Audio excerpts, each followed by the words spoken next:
Para to sa mga OFW.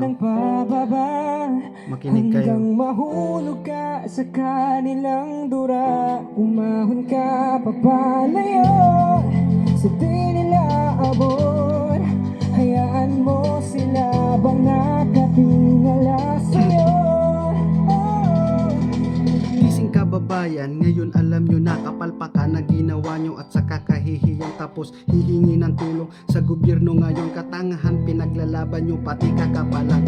Hindi ko na inisip gutom ng pamilya ko, ito na ang paraan baka masolusyonan. Isigaw ang pangalan ng aking sinuporta, naging kabaliktaran sana kami ay matulong.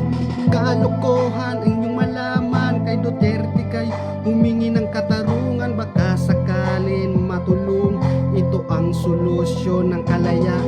Ang kalokohan inyong malaman, kay Duterte kayo humingi ng katarungan, baka sakali na matulungan. Ito ang solusyon ng kalayaan. Ble.